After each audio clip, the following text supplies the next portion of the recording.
It is 3 a.m. You are wide awake, staring at the ceiling, heart beating slightly faster than it should. This has happened 4 nights in a row. Everyone calls it insomnia. Your doctor calls it insomnia. It is not insomnia.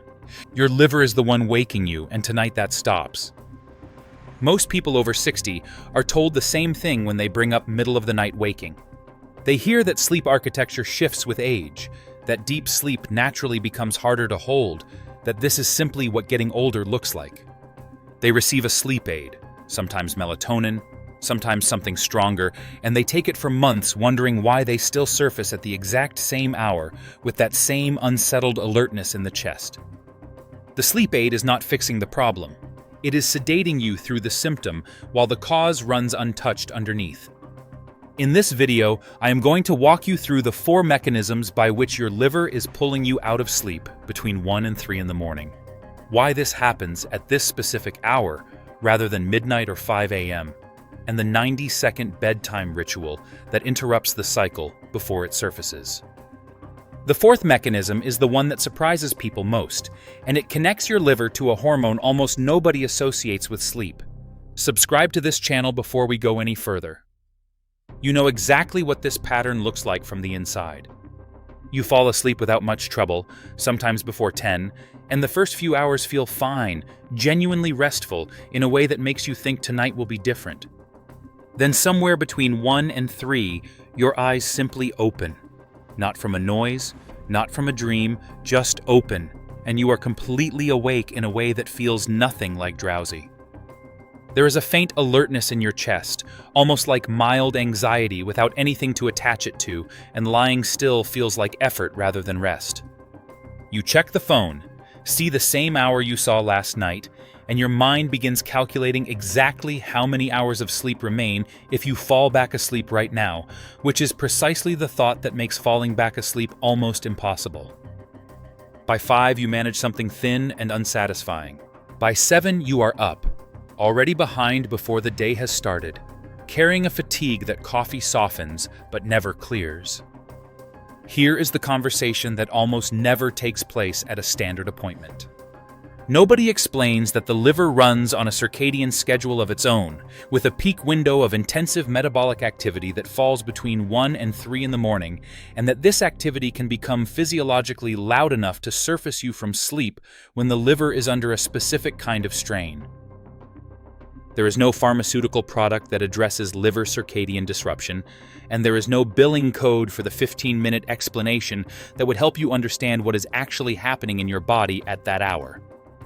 The appointment ends with advice about screen time and possibly a prescription that makes you groggy in the morning, while the liver continues its disrupted overnight work without anyone ever naming it. Before the mechanisms, I need to name the symptoms that require a doctor, not this video.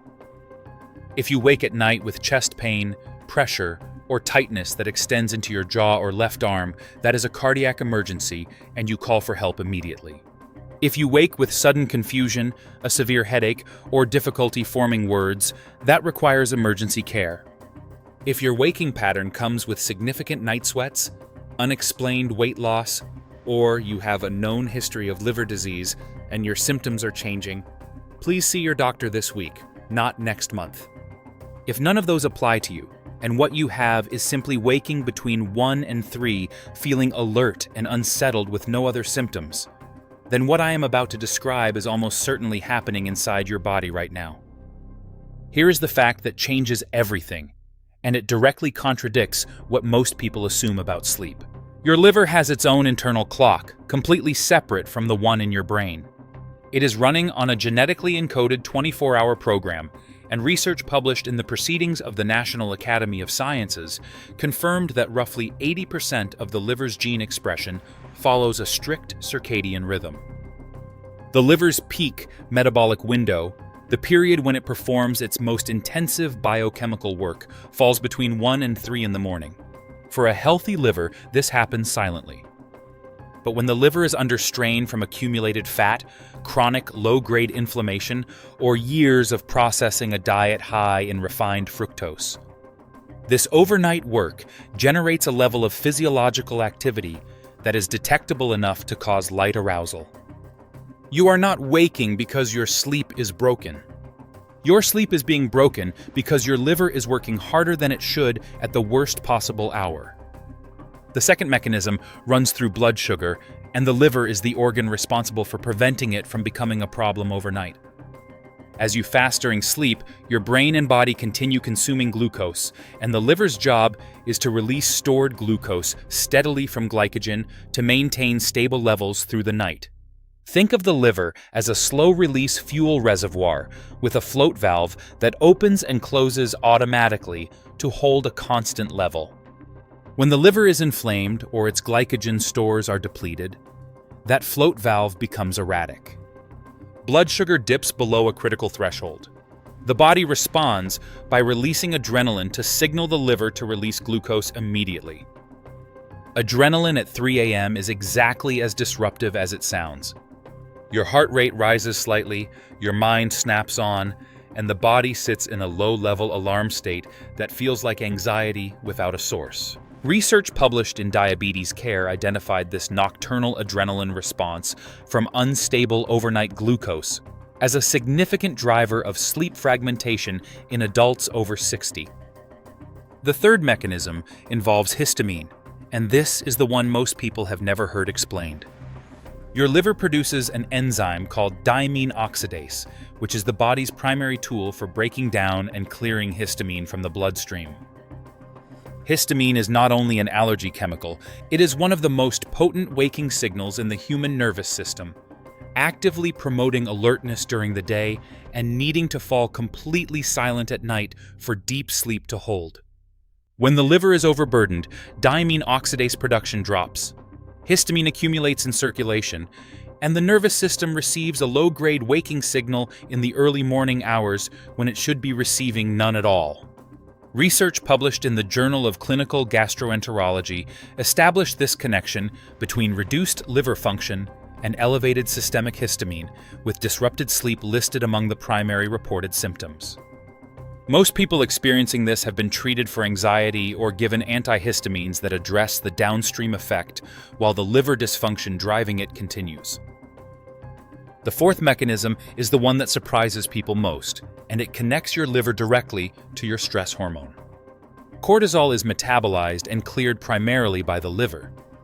In a healthy liver, the natural cortisol awakening response, which begins rising around 4 a.m. as part of normal circadian biology, is cleared efficiently enough that you remain in sleep until your intended wake time. But when the liver is congested with phase 1 and phase 2 detoxification work overnight, cortisol clearance slows. Cortisol accumulates slightly ahead of schedule, and the natural 4 a.m. arousal begins nudging you toward wakefulness at 2:30 or 3 instead. Research published in the Journal of Hepatology confirmed that impaired hepatic cortisol metabolism is directly associated with dysregulated cortisol patterns in adults with non-alcoholic fatty liver disease, a condition that current estimates suggest affects roughly 1 in 4 adults over 60, the majority of whom have no idea it is present because their liver enzymes sit at the upper edge of normal rather than above it. Let me tell you about someone I will call Ruth. Ruth is 68 years old, a retired bookkeeper from Minnesota, healthy weight, no alcohol, no medications beyond a daily multivitamin. For nearly 2 years, she had been working between 2:30 and 3:15 every single night without variation. She would lie awake for an hour, sometimes more, and then fall back into thin, unsatisfying sleep before her alarm at 6:30. She had tried melatonin in every dose on the pharmacy shelf. She had tried a white noise machine, blackout curtains, and eliminating caffeine entirely after noon. She had seen her doctor twice about it, and both times left with advice about sleep hygiene she was already following. Her liver enzymes came back at the upper edge of normal, the kind of result that generates no comment at a standard appointment. What unlocked the picture was one detail she had never connected to her sleep. She woke feeling completely alert, not groggy, not half asleep, genuinely alert, with a faint fluttering sensation in her chest that lasted about 20 minutes before fading.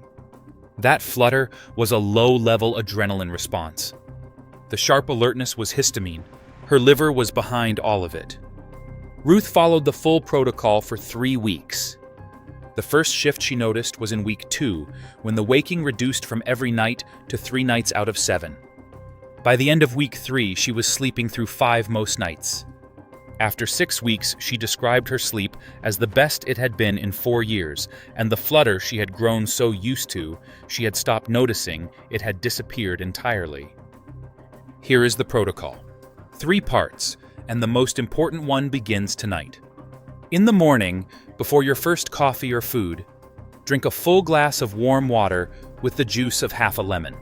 The liver's bile production activates as part of its morning circadian cycle, and warm water with lemon supports that process gently before the digestive load of a first meal begins. This takes 40 seconds. Wait at least 20 minutes before eating anything else. That brief fasting window allows the liver to complete its overnight processing cycle before shifting into digestive support mode. During the day, your one dietary priority is reducing hidden fructose. The liver is the only organ in the body that metabolizes fructose, and unlike glucose, it bypasses the blood sugar regulation system entirely, going directly to the liver as a processing burden. The largest sources in most seniors' diets are not obvious. They are fruit juice, flavored yogurt, flavored oatmeal, most condiments, and anything labeled low-fat, because food manufacturers replace fat with fructose syrup to maintain palatability. Swap fruit juice for whole fruit. Swap flavored yogurt for plain, full-fat yogurt. These 2 changes alone begin reducing the liver's overnight processing load within 2 weeks, and you will notice the difference in your 3 a.m. waking before you notice it anywhere else. In the evening, stop eating by 7 p.m. This single change extends the liver's uninterrupted processing window before its 1 to 3 a.m. peak. The liver does not perform well when it is simultaneously managing late-stage digestion and running its circadian biochemical work. Giving it a clear runway from 7 p.m. to 1 a.m. makes the overnight work quieter. Add a small handful of raw walnuts, approximately 20 grams, with dinner. Walnuts contain arginine and glutathione precursors that support the liver's phase 2 detoxification pathway, and research published in the journal Nutrients found that regular walnut consumption was associated with measurably improved liver fat scores in adults with non-alcoholic fatty liver disease. Here is the 90-second ritual from the title. This is done after you are in bed, before you close your eyes. Lie on your left side. The liver sits on the right side of your abdomen, and lying on your left reduces gravitational compression on it while supporting portal blood drainage back toward the heart. Place your right hand flat and gently over your lower right ribcage, where your liver sits beneath the surface. Now take 6 slow breaths, inhaling for a count of 4 through the nose and exhaling for a count of 6 through the mouth. The extended exhale activates the vagus nerve, reduces circulating cortisol, and lowers the sympathetic activation that underlies the faint alertness sensation most people feel when they cannot sleep. The gentle movement of your hand rising and falling against your ribcage with each breath creates a mild rhythmic pressure that supports lymphatic drainage from the liver capsule. 6 breaths on your left side, 90 seconds. Stay on your left side as you fall asleep if you can manage it comfortably. Here are your 5 steps. 1. Stop eating tonight at 7 p.m., even if that means moving your dinner earlier. 2. Do the 90-second left side breathing ritual tonight before you close your eyes every single night this week. 3. Buy half a lemon for tomorrow morning and start the warm lemon water before your first coffee every day. 4. Identify your single biggest source of hidden fructose this week and remove it. For most people, it is fruit juice or flavored yogurt. 5. Add 20 grams of raw walnuts to your dinner starting tonight. One last thing before you go. I want 2 things from you right now. First, how old are you? Write your age in the comments.